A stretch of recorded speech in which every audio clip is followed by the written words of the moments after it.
on that. You know, it's a process. You know, this year is going to be another process. Who cares what we did last year? You know, when we show up on the floor, we're not the Eastern Conference champions. You know, it's a totally different year. There he is, LeBron, 2 months shy of turning 31 in his 13th season and is trying to make it to the NBA Finals for the 6th straight time. Stephen A., what are we going to see from King James this season? More the same. I don't think I think that you'll expect to see him less minutes. I think as he gets older, he gets wiser. His physical dominance over the rest of the sport, I think, will dissipate a smidgen simply due to the fact that you have to take into account that he's not getting any younger. He is 31 years of age, but it's becoming to be almost 31 years of age, but it's becoming to be an older because of the mileage. But the fact that he's accustomed to playing into April, May, and June, because he's accustomed to doing all of these things, there's a lot of wear and tear on the body. This is why it was so important for David Griffin to keep the team intact and to get a Tristan Thompson re-signed, to have him and Love, how it's important to get a Kyrie back. The J.R. Smiths of the world, acquiring Mo Williams in the offseason. Excuse me. You've got to get these guys because during the regular season, LeBron doesn't need to really be playing more than 30 minutes a game. It's almost like you really wish he had Greg Popovich. I think the masterful job of the year, the season before last when the Spurs won the title, how every single member of the San Antonio Spurs, including Kawhi Leonard, all played 30 minutes or lower. No one it's unreal. Only Greg Popovich has proven he could do something like that. And that's what makes you feel sorry for LeBron, because I like David Blatt. I don't have a problem with David Blatt. Remember last year I was of the mindset, give the man a chance. You understand, even though, he wasn't everybody's first choice. I would have preferred to see Mark Jackson coaching that team, but give the man a chance. It's just that I don't know how you can manage those minutes. So LeBron will do it himself. I think he'll take less minutes. I think he'll look to get others involved. I don't think you'll see him as aggressive offensively. I think he has a number of successful years ahead of him. My issue with LeBron is one thing and one thing only. And last year was so incredibly unfair to him because, my goodness, 2 of the big 3 go down. And I mean, to me, it was just unfair for the load he had to carry. But in the end, you have 4 finals losses. I've gotten to the point where I would rather see LeBron lose earlier than go to the finals and lose again. I just don't want him to lose in the finals. If you're going to lose before the finals, because it's nothing worse than getting so close and then falling down. And that's happened to him on 4 occasions, and it could happen a 5th, and I don't wish that on him.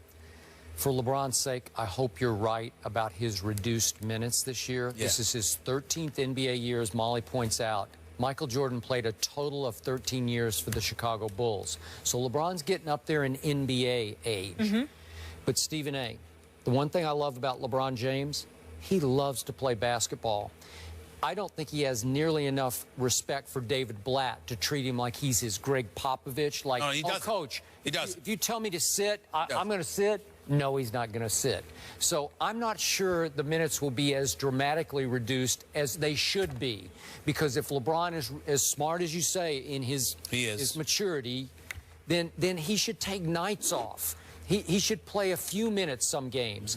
You have to. In fact, I would like to see the Miami Heat win home court advantage over the Cleveland Cavaliers, because if they did, it would say that LeBron just didn't play that much, and then I would still go ahead and pick the Cavaliers, even without home court, to beat D. Wade and company in the Eastern Conference Finals. You got to remember a couple of things to throw out here. LeBron James has compiled 35,000 plus minutes in the regular season and 7,500 minutes in the postseason. That's nearly 43,000 minutes he has compiled. That's number one. Even though he averaged 36 minutes last year, he averaged 42 in the playoffs. And for his career, he's averaging 39 minutes a game. That's going to have to diminish if LeBron wants to stick around being LeBron for the next 5, 6, 7 years. All right. We got to go to break here because there's one more topic we need to discuss. Derrick Rose, he's going to be back on the court in Chicago. What can his teammates expect from him this season, and what do we expect? Bulls discussion, that is next.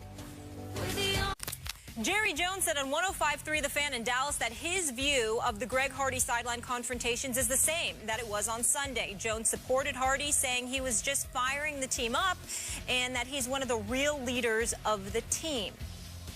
Skip? What's your reaction to what Jerry had to say? I don't like it. I said yesterday to you, Stephen A. Smith, I wanted, when Jerry Jones had a chance to view the video of this incident, I wanted Jerry to take a stand on this day, Tuesday, and reprimand Greg Hardy for his actions of breaking into the middle of that special teams huddle. And from what again, we're just having to go off the top of our heads here off these quotes. He didn't really even address that. He dodged the question, basically, and said he's still, I'm just paraphrasing, he's still all in on Greg Hardy, is looking to sign him long term. He's a relatively young player, and he's part of the Cowboy future. I did not want to hear that today, because Jerry Jones is not only the owner and president of this team, he is the general manager. He manages the football part of this organization, and a strong message needed to be sent that it is completely unacceptable for Greg Hardy to break into the middle of a special teams huddle to blast the special teamers and get to the point of getting so out of control that the assistant head coach and special teams coordinator was forced to try to shove him back out of that huddle.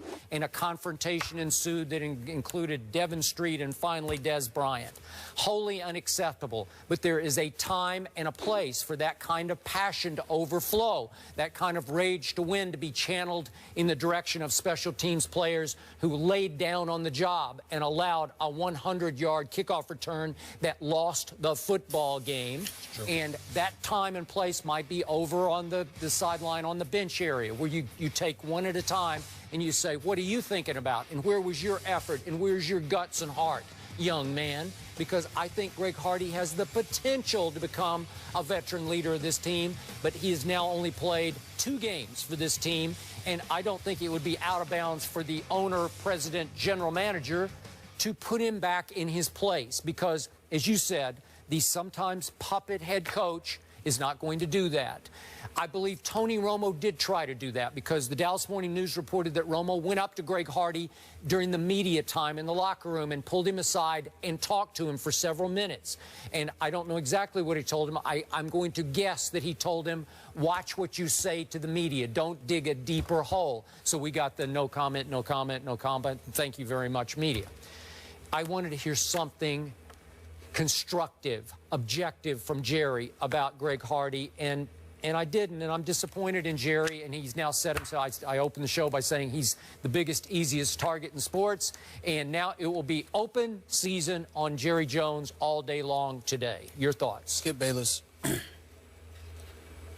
am I correct in surmising that what you're saying essentially is that you have a problem with the timing of what transpired with Greg Hardy? Yep. And how this is not the time or the place for Jerry Jones to support Greg Hardy. This is today is not. Now that you've had a chance. Remember, when he was asked after the game, he's outside the locker room, and he said, I didn't see it. What I'm saying to you is that in the grand scheme of things, as uncomfortable as it is for everybody to admit, what you really have a problem with is how stuff looked as opposed to what happened.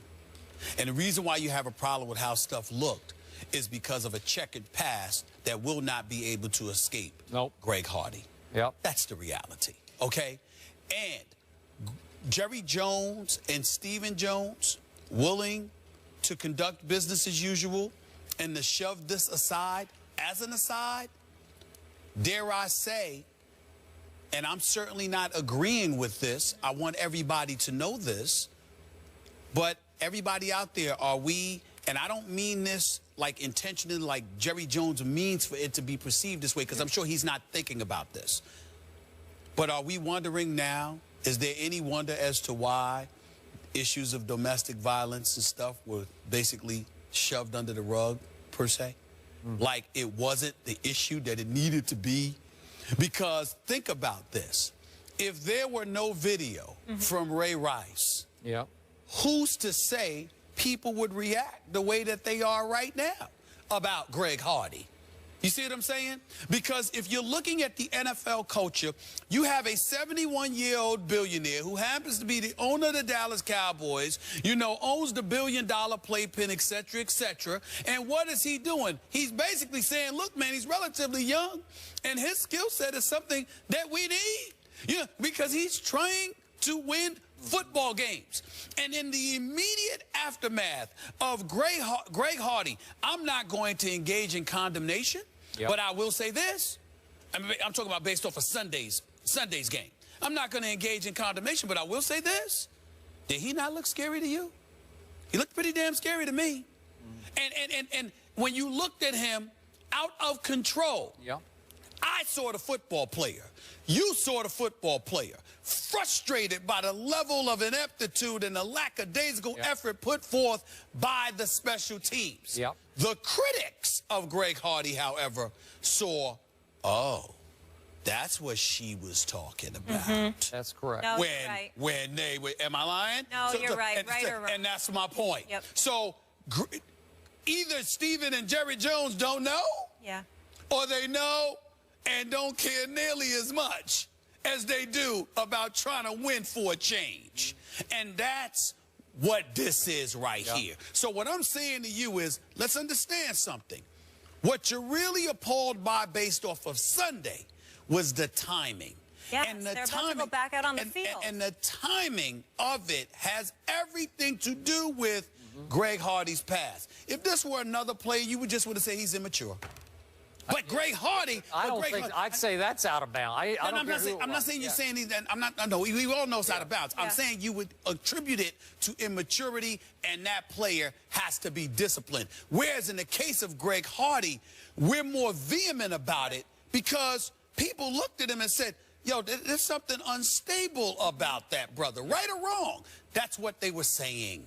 Okay. That's the bottom line. All right. Look, just my personal view here. I've told you before, I would not have signed it. Right. Do I think that he committed heinous domestic violence? I do, even though his conviction got overturned when it went to the jury trial because she didn't show up and the police indicated she was paid off. But getting back to Cowboys signing, remember, Jerry's daughter, whom I know named Charlotte, she's a very bright woman. She's a Cowboys executive, and she made a big case at that time. This is a great opportunity for us with Greg Hardy to address this issue, keep it at the forefront, and I'm not sure that's happening just yet. Not sure. No. In fairness to both Stephen and Jerry Jones, the resident Cowboy hater, that's just playing games, having fun. In all seriousness, I don't believe they're intentionally insensitive. I think they're focused on winning, and sometimes that blinds you to the sensitivity that you need to have towards others. I don't believe for 1 second that they intentionally are being insensitive. No, but winning is paramount. Speaking of winning, NBA season kicks off tonight, and what player is under the most pressure this season? KD, CP3, we'll get into that in just a bit. Stay here.